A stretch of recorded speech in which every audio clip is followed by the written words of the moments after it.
Welcome, dear students. Today we are going to see one of the most important chapters under income tax, and that too the computation of income tax for individuals. And the chapter that we are going to be discussing today is income under one of the most important head, which has a huge number of provisions under the head salaries. So doing job, great. You will have to compute your income here under the head income from salaries.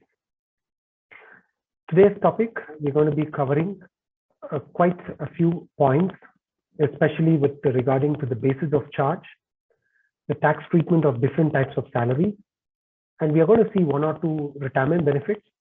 And in the next videos, we will be looking into the various other items or provisions relating to income from salaries, which will be in the form of allowances, perquisites, deductions, and how finally we will find out how we calculate income under the head salaries. The first and the foremost thing, as we all are aware that there are 5 heads of income, and salaries comprises of at least 60% of the entire income tax provision for the computation of income from salaries. And if you look at the entire income tax base, 60% of the entire calculation and also the revenue for the government of India is in the form of the taxes which are collected for the purpose of from the head income from salary. So the basis of charge under the Income Tax Act for this particular head of income is under section 15.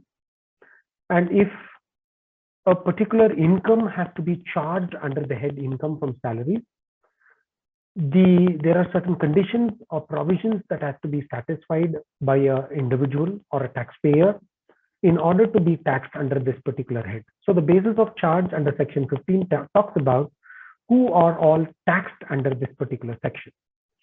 So there should be an employer and employee relationship, should be that of a master and a servant. So there should be an employer and there should be an employee.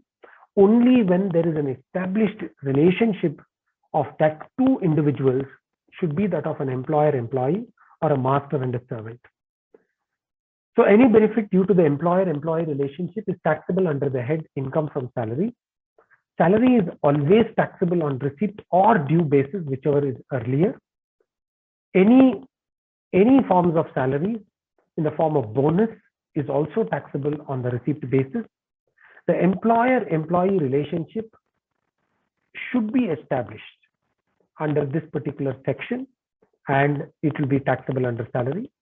And if an individual receives salary from more than one source, that is more than one employer, it is still taxable during the previous year, and all will be taxable.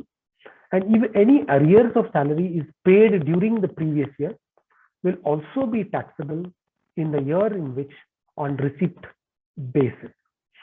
So these are the most important basis of charge, and salary can be taxed from a former, present, or a prospective employee under the section 15, and it will be still considered as salary and will be taxable under the section 15. So the definition of salary is given under section 17, subsection 1, and includes, the list is inclusive and not exhaustive. So salary includes wages, any annuity or pension, any gratuity, any fees, commission, perquisite or profit in lieu of salary or in addition to salary, any advance salary received, any leave salary, amount transferred to recognize the provident fund to the extent is taxable, any other payment made or benefit extended due to the employer or employee relationship. So these are the most important items, and I said that this particular list is inclusive, and the Act does not differentiate between any amount earned in the form of salary or wages. Technically, they have a very basic difference, but both mean the same and are still taxable under the head income from salaries under section 15, that is both wages and salaries. One of the most important difference that we could probably find out is salaries are paid on a monthly basis and wages are paid either on daily basis or a weekly basis. And another difference that we could attribute towards salaries is that we can say that salaries are generally paid for skilled laborers and wages are generally paid for unskilled laborers.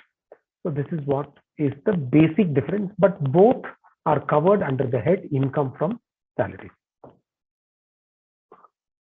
So what is the tax treatment of different forms of salaries which is being earned during the previous year?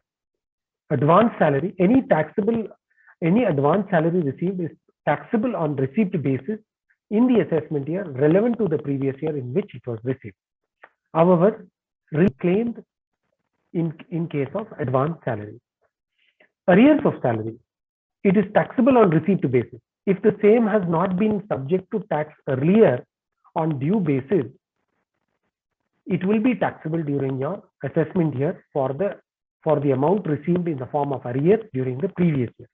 However, relief can be claimed. Bonus and commission received during the previous year, both will be taxable in the year of receipt. If it has not been taxed before, however, relief can be again claimed under certain sections.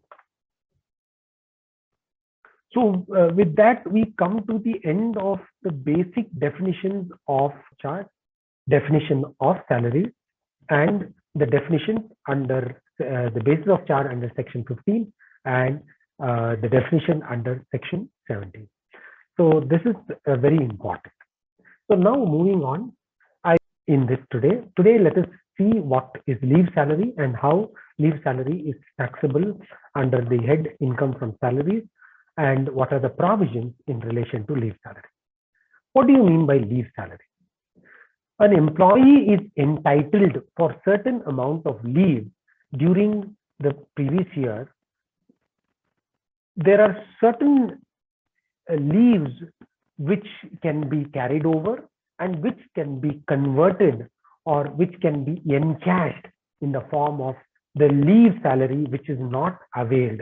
The leaves which are not availed by an employee can be encashed. So that when it is encashed at that particular point of time, that amount of encashment of leave can be taxable under the head income from salary. So such kind of leaves which have been encashed are called leave salary, and those leave salary is taxable. So encashment of leaves by surrendering leave standing to one's credit is known as leave salary. And that leave salary paid to legal heirs in case of a death of the employee is not taxable. That is the provision.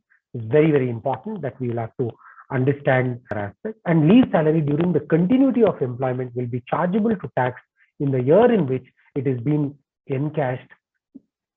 And however, leave salary is encashed on retirement by various types of employees. For the purpose of computation of leave salary, there are two types of employees. One we call as government employees. The other one is called non-government employee. But any leave encashed, a government employee at the time of retirement will be fully exempt from tax. But for others, it will be exempt up to a certain limit and the balance shall be taxed, for which the next slide will explain the provision with relating to leave salary. During leave salary, there are two kinds of employees. The number one is government employee and non-government employee. Any leave encashed at the time of service, that while you are during the job, is fully taxable, and or at the time of retirement, there are two types of employees. One is government employees and the other.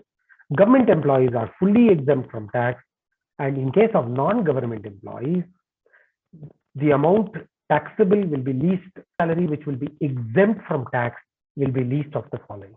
The first one is the actual amount of leave received or encashed at the time of retirement.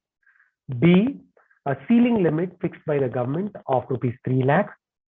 And C, salary last drawn into 10 months of salary.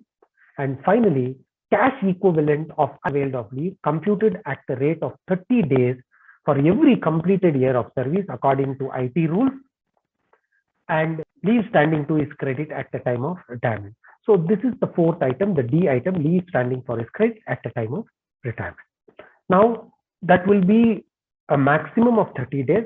In case if the company is giving him 45 days, still 30 days will be taken. But if the company is giving 15 days, the amount of leave cannot exceed for more than 30 days. So we will be taking only 15 days. So this is the provision. And salary for this purpose, very, very important point. I have given it here. Salary for this particular purpose, for the computation of leave salary, will be considered as basic pay plus DA considered for retirement benefits plus commission earned at a fixed percentage of turnover received. So these are the provisions in relation to leave salary. So with this, we come to the end of leave salary, and the future other benefits we will be covering in the coming session. Thank you very much.